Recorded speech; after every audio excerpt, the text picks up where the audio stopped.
Well, welcome to the Friday Bubble. Today we've got a very special tasting. We're at Dhondt Grellet, who are based at Flavigny, and they have about 6 acres, mostly in the Côte Blanc and a few other plots outside of that. We're tasting one vineyard today, Essi in Cuy. What can you tell us about this beautiful vineyard they have? Yeah, it's very interesting. Thank you for the treat. I've not tasted these older vintages recently disgorged before, so fabulous opportunity.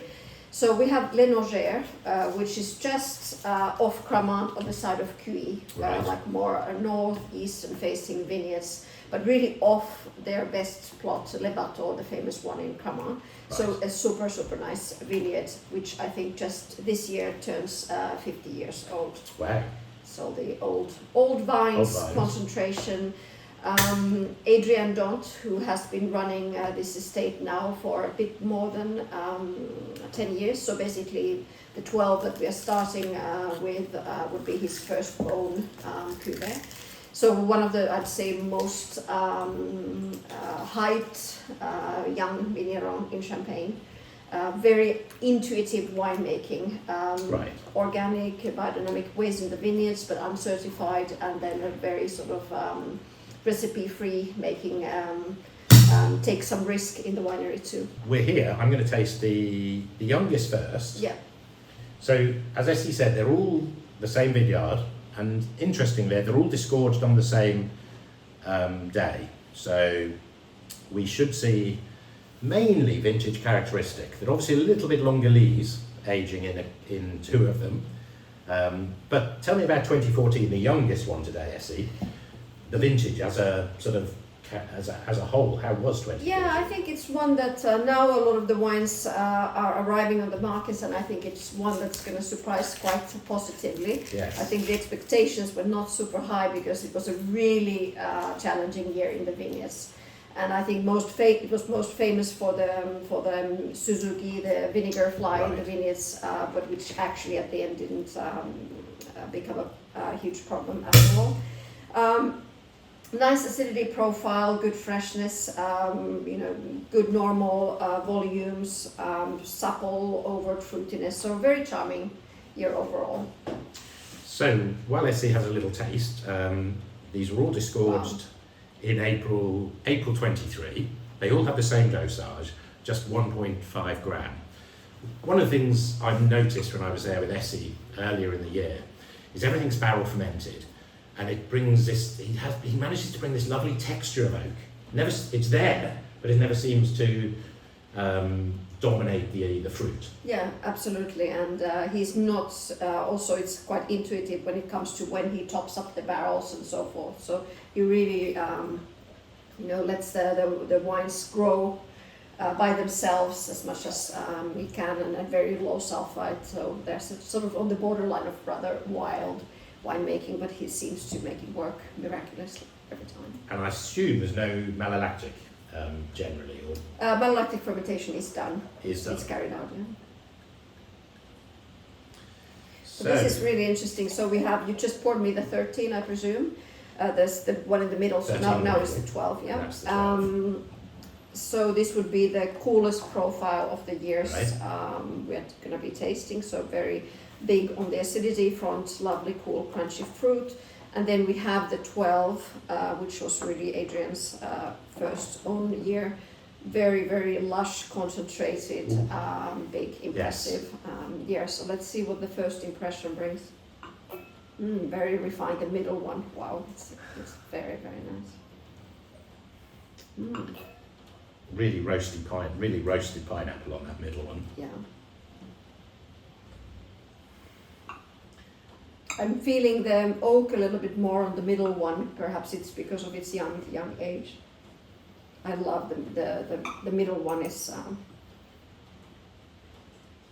so refined. You sense more age on the 12, much more actually than what the 14's got some power though. It's got this really rather juicy, rich fruit. There's some tropical notes in there, definitely pineapple. Bit of guava, and then really ripe lemon. beautiful acidity, lovely. They have a lot of character and they're so sort of soulful. Really love the refinement in the middle. Mm-hmm. Oh, the 13 is, yes. Wow. 13 is so youthful, isn't it? Vibrant acidity. Yeah. The Super youthful. the oak seems really lost in that one. Yeah. You've got a more waxy character on the 2014.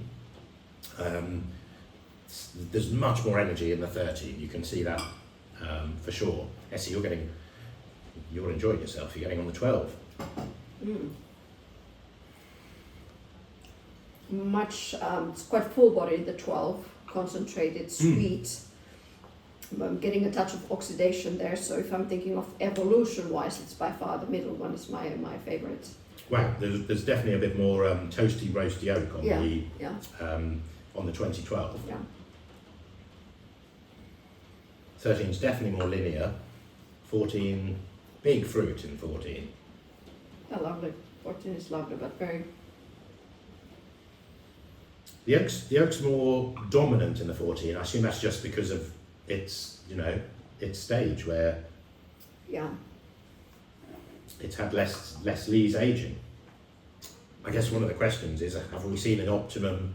Can you see an optimum time for lees contact here? Of course, you've got vintage characteristic. But I think there is so much to do with the vintage characteristic that it's tough to say, but yeah, I'm very impressed by the 13 overall. I love that there is this feeling of lightness to it, despite all that concentration it has, and a bit more airy and salivating, mineral, but still textured and rich. Super charming. Where do you think you get most terroir? In which vintage do you think? Where do you think you're seeing most vineyard? I think it must be the 13 as well. It's really, the evolution has been only positive. It's like really still climbing firmly up. Well, and where do you think they are on their journey of evolution here? Because you can see that super young 14. Yeah. Where do you think? I think it's very good that he has decided to disgorge them now, because I'm sure they've had enough time on lease, yes. And now it's a question of how they'll take the post-disgorgement aging. Based on what I'm tasting now, I'm the 14 and 13 to me are really strong for the aging. Of course, the 13 even better than the 14. There's something very alluring about the aromatic on 14. I still think it's that playfulness of the oak, the toasty oak, and the richness of the fruit, and it's very different to the others. I don't know whether there's slightly more new oak maybe in the 14. Yeah, at least it feels like it's more. Definitely got a toast, doesn't it? And where do you think you go today, Essi, with a wine for favourites? What? Well, I mean, I love this concept that he offers. This is a trilogy pack, because it's like really intellectual and super interesting. First of all, to see how his wines age with this long time on lease. Yes. But for me, definitely, I mean, of course, I've praised it so many times already. It'll be the 13. The 13.